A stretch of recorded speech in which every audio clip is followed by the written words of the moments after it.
Welcome to our channel columns collection. आज की इस वीडियो में हम जावेद चौधरी साहब का जो कॉलम आपके सामने पेश करेंगे उसका उन्वान है आशिक मस्त जलाली। मेरी इज़हारुल हक साहब से पहली मुलाकात 1994 में हुई। ये मिलिट्री अकाउंट्स में आला पोजीशन पर तैनात थे और मैं डेली पाकिस्तान में मैगज़ीन एडिटर था। मैंने उस ज़माने में मुख्तलिफ़ अदीबों और शायरों के बारे में लिखना शुरू किया और इज़हार साहब ने ताज़ा कॉलम निगारी शुरू की थी। इनकी तहरीर में रवानी, अदबी चाशनी और जज्बात होते थे और मैं चंद ही दिनों में इनकी तहरीरों का नशई हो गया। इनसे रब्ता हुआ तो पता चला ये शायरी, तहरीर और अफसरी तीनों से कई गुना बड़े इंसान हैं। इंतहाई आजिज़, इंतहाई सादा, इंतहाई ईमानदार और इंतहाई मेहरबान। चुनाचे मैं इनका अकीदतमंद होता चला गया। वक्त गुजरता रहा और इस दौरान हमारी औकात भी बदलती रही। ये 22वें ग्रेड में पहुँचे और रिटायर्ड हो गए, लेकिन इनकी कॉलम निगारी का सिलसिला चलता रहा।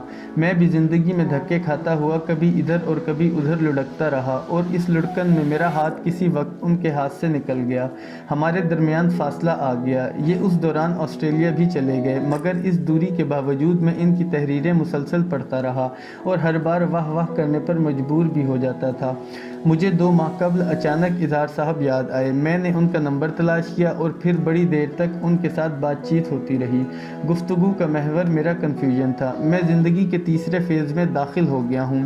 प्रोफेशन में जो कुछ करना था वो कर लिया। ज़िंदगी में जितनी तोपें और तीर चलाने थे चला लिए। बहन भाई अपनी ज़िंदगियों में मगन हो चुके हैं, बच्चे बड़े हो चुके हैं और मैं अंधाधुंध काम करके थक चुका हूँ।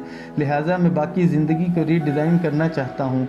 मैं इस सिलसिले में अपने सीनियर से राब्ते कर रहा हूँ। मैंने इज़हार साहब को अपना प्लान बताया तो उनका जवाब था, आप ये सब कुछ मुझसे क्यों पूछ रहे हैं? मैंने जवाब दिया, अरबी की एक कहावत है, आप जब भी मशवरा करें समझदार से ना करें, तजर्बाकार से करें, और आप इस तजर्बे से गुजर चुके हैं। उन्होंने कहका लगाया और कहा, चलो तुमने मुझे ये तो बता दिया मैं समझदार नहीं हूँ, और यूँ मेरी उनसे रीयूनियन हो गई। मोहम्मद इज़हारुल हक ने चंद दिन बाद अपनी ताज़ा किताब आशिक मस्त जलाली मुझे भिजवा दी। मैं किताबों और मुसन्निफ़ों पर लिखने से परहेज़ करता हूँ। इसकी 2 वजूहात हैं। पहली वजह कम इल्मी है। मैं ख़ुद को इस काबिल नहीं समझता कि मैं किसी पढ़े लिखे शख्स पर लिख सकूं। दोम, दुनिया में 2 किस्म के मुसन्निफ़ होते हैं। एक वो जो अपना तारुफ़ खुद होते हैं, ये लोग ब्रांड होते हैं और इन्हें किसी दूसरे शख्स के तारुफ़ी अल्फाज की ज़रूरत नहीं होती, और दूसरे वो लोग होते हैं जिनके बारे में अगर तमाम लिखारी मिलकर भी लिख दें तो भी वो मुसन्निफ़ और उनकी किताब नहीं बन पाती। मेरी बड़े लोगों पर लिखने की औकात नहीं थी और फजूल लोगों की खुशामद की हिम्मत नहीं थी, लिहाजा मैं परहेज़ करता रहा। इज़हार साहब पहली सफ़ के शायर और कॉलम निगार हैं। ये ब्रांड हैं, इनका नाम ही काफ़ी है और इनकी तारीफ़ मेरी औकात नहीं। लेकिन आशिक मस्त जलाली एक ऐसी किताब है जिसका जिक्र ना करके मैं प्यासों के साथ ज़्यादती करूँगा, लिहाजा मैं इस किताब के तस्करे पर मजबूर हो गया हूँ। ये किताब इज़हार साहब की गैर सियासी तहरीरों का तीसरा मजमूआ है। पहला मजमूआ मेरी वफ़ात के उन्वान से शाया हुआ था। मेरी वफ़ात एक ऐसा कॉलम था जो अगर कहा जाए पूरी दुनिया में वायरल हुआ तो मुबालगा ना होगा। आपने अगर अब तक इनका ये कॉलम नहीं पढ़ा तो फिर आपने अपने साथ बहुत बड़ा जुल्म किया। मेरी दरख्वास्त है आप फौरी तौर पर यह कॉलम पढ़ें। आशिक मस्त जलाली का पहला सेक्शन बच्चों के बच्चों पर है। इज़हार साहब शायद पहले कॉलम निगार हैं जिन्होंने पोतों पोतियों, नवासों और नवासियों पर लिखा और जम कर लिखा। एक साहब ने पूछा, इतनी भरपूर ज़िंदगी गुजारने के बाद रिटायर्ड ज़िंदगी तो बहुत बोर गुजर रही होगी। इज़हार साहब ने बताया, असल लुत्फ़ तो ज़िंदगी के इसी हिस्से में है जब आपके इर्द गिर्द आपके बच्चों के बच्चे हों जो आपको भरपूर अहमियत देते हैं। इन कॉलमों का फ़ीडबैक ज़बरदस्त था। दुनिया भर में फैले हुए नाने दादे नानियाँ दादियाँ इन कॉलमों को पसंद करती हैं और इनका इंतज़ार करती हैं। इज़हार साहब ने किसी जगह लिखा, एक नवाब ने अपने बचपन के एक बेतकल्लुफ़ दोस्त से जो गरीब किसान था पूछा कि बदबख्त तुम्हारी सेहत का राज आखिर क्या है? मैं बादाम और 4 मगज़ खाता हूँ, मुरब्बे और फल तनावल करता हूँ, मुसफ़्फ़ी पानी मेरे लिए फ़लाँ चश्मे से आता है, फिर भी सेहत है कि फुसफुसी ही रहती है।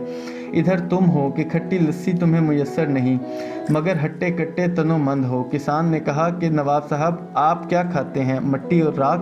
मैं जब हल चलाकर घर आता हूँ तो मेरे पोते और नवासे मेरे ऊपर छलांगे लगाते हैं।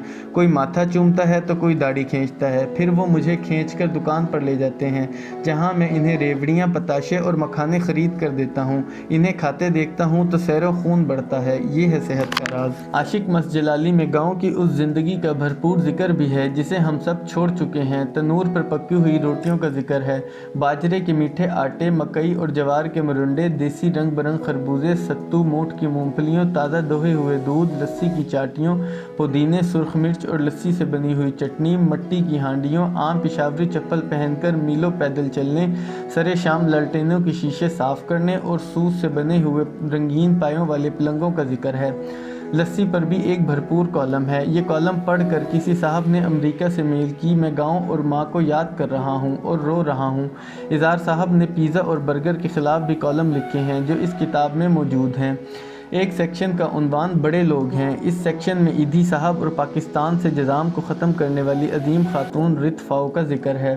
ان دونوں ہستیوں کی وفات پر ہمارے ہم وطنوں کو یہ فکر لاحق ہو گئی تھی کہ یہ لوگ جہنم میں جائیں گے یا جنت میں۔ اظہار صاحب کا جمشید مارکر اور سوڈان کے عالم اور سیاستدان ڈاکٹر حسن ترابی پر لکھا ہوا کالم بھی پورا مقناطیس ہے۔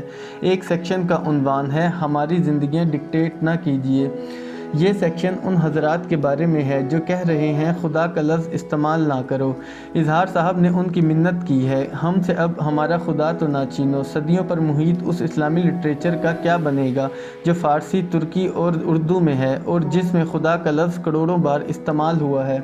سخاوت اور کنجوسی پر لکھا ہے کہ دنیا میں انسانوں کی دو ہی قسمیں ہیں، مہمان نواز اور کنجوس، اور وطن عشوق کتاب کا وہ حصہ ہے جس میں وطن کے ساتھ ہونے والے ظلم و ستم پر ماتم کیا گیا ہے۔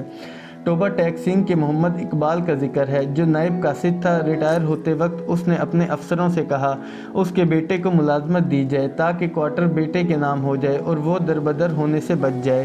اسے رول پوزیشن بتائی گئی، بیٹے کو ملازمت اسی صورت میں ملتی ہے جب باپ ڈیوٹی کے دوران مر جائے۔ اس پر محمد اقبال دفتر کی چھت پر گیا اور نیچے کو کود کر خودکشی کر لی۔ یوں سرکاری شرط پوری ہو گئی۔ سنگاپور کی خاتون اول کا ذکر ہے جو امریکہ کے دورے پر گئی تو ہاتھ میں $11 کا بیگ تھا جو سنگاپور کے ایک سکول میں زیر تعلیم خصوصی بچوں کے ہاتھ کا بنا ہوا تھا۔ ایک غیر ملکی کا ذکر ہے جو پاکستان میں گھوم پھر کر کسی سے پوچھے بغیر خود اس نتیجے پر پہنچا کہ نمبر 1 حکمران کرپٹ ہیں، 2 افرادی قوت کی ترقی پر توجہ 0 ہے اور 3 عوام سوک سینس سے عاری ہیں۔ کیسے، اس کی تفصیل بھی بتائی گئی ہے۔ اظہار صاحب نے حکومت برطانیہ کی خدمت میں عرضداشت پیش کی آپ برصغیر میں ریلوے کا نظام قائم کرنے والے رابرٹ کے پوتے یا پڑپوتے کو پاکستان بھیج دیں تاکہ ان 2500 ریلوے کراسنگ سے کچھ کیا جا سکے جن پر آج پھاٹک ہیں نہ چوکیدار اور جہاں ٹرینوں کے نیچے آ کر سینکڑوں پاکستانی مر رہے ہیں۔ عاشق مس جلالی میں ان لڑکیوں کا ذکر بھی ہے جو مغربی ملکوں میں پلتی اور بڑی ہوتی ہیں اور انہیں بعد ازاں دھوکے سے وطن واپس لایا جاتا ہے اور زبردستی نیم تعلیم یافتہ کزنز کے ساتھ باندھنے کی تیاریاں شروع کر دی جاتی ہیں۔ کچھ کو مغربی ممالک کے سفارت خانے بچا لیتے ہیں اور باقی کو انکار کرنے کے جرم میں موت کے گھاٹ اتار دیا جاتا ہے۔ اور کتاب کا ایک سیکشن ملک میں لائبریریوں کی قحط پر مبنی ہے۔ ملک میں بک شاپس کی تعداد دن بدن کیوں گھٹ رہی ہے اور کتابیں خریدنے اور پڑھنے کا کلچر کیوں نہیں ہے۔ اس حصے میں قارئین کے مطالعے کے لیے کچھ کتابیں بھی تجویز کی گئی ہیں۔ عاشق مس جلالی بک کارنر جہلم نے بہت اہتمام سے شائع کی ہے اور اسے پڑھنے کے بعد منہ سے صرف ایک ہی فقرہ نکلتا ہے، ویل ڈن اظہار صاحب۔